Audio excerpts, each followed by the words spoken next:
চিত্রনায়ক সালমান শাহর মৃত্যুর ঘটনায় দায়ের করা হত্যা মামলায় সালমান শাহর স্ত্রী সামিরা খানকে গ্রেফতার করেছে পুলিশের অপরাধ তদন্ত বিভাগ সিআইডি। অভিযোগ আছে তাদের বিরুদ্ধে। চিত্রনায়ক সালমান শাহ হত্যা মামলায় সালমান শাহর সাবেক স্ত্রী সামিরাকে গ্রেফতার করেছে পুলিশ। প্রায় ৩ দশক পর ন্যায় বিচার পেতে যাচ্ছেন এক সময়কার তুমুল জনপ্রিয় নায়ক সালমান শাহ। প্রয়াত এই অভিনেতার মা নীলা চৌধুরীর রিভিশন আবেদন মঞ্জুর করে এই অপমৃত্যু মামলাকে অবশেষে হত্যা মামলা হিসেবে গ্রহণের নির্দেশ দিয়েছেন মহানগর দায়রা জজ আদালত। এরপরে এই মামলার দৃশ্যপট পাল্টে যায়।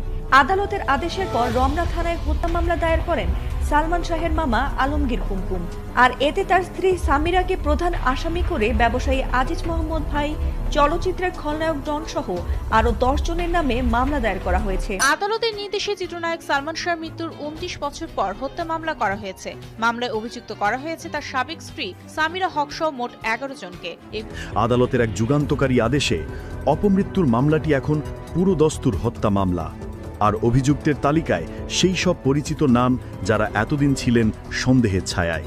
সামিরা, আপনাকে বলতে চাই, গাল গল্প না, এই যে শুরু হলো, খেলা শুরু হলো আপনার সাথে আমাদের ব্যক্তিগত কোনো আক্রোশ নাই, যা হবে আইনে হবে। আমি চ্যালেঞ্জ করলাম সামিরা, আমি চ্যালেঞ্জ করলাম সালমান শাহকে তোমরা হত্যা করেছো পরিকল্পিতভাবে।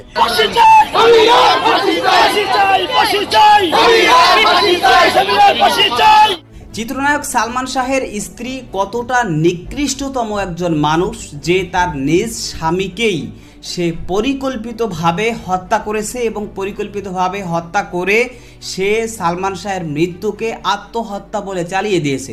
এবং সালমান শাহের মৃত্যুর পর যখন তার মা বাবা ভাই বোন ভক্ত অনুরক্ত তারা যখন বলেছে যে না, সালমান শাহ সে নিজে আত্মহত্যা করেনি বরং এটা পরিকল্পিত হত্যাকাণ্ড, তখন কিন্তু এই সামিরাই আবার আইন আদালতে কর্তৃত্ব খাটিয়ে সেই অভিযোগকে ধুলায় মিশিয়ে দিয়েছে এবং পাশাপাশি সে এটা তখন স্বৈরাচারদেরকে ব্যবহার করে প্রমাণ করেছে যে সালমান শাহের মৃত্যু এটা কোনো হত্যাকাণ্ডের ঘটনা বরং এটা আত্মহত্যা, অর্থাৎ সে নিজেই আত্মহত্যা করে মৃত্যুবরণ করেছে।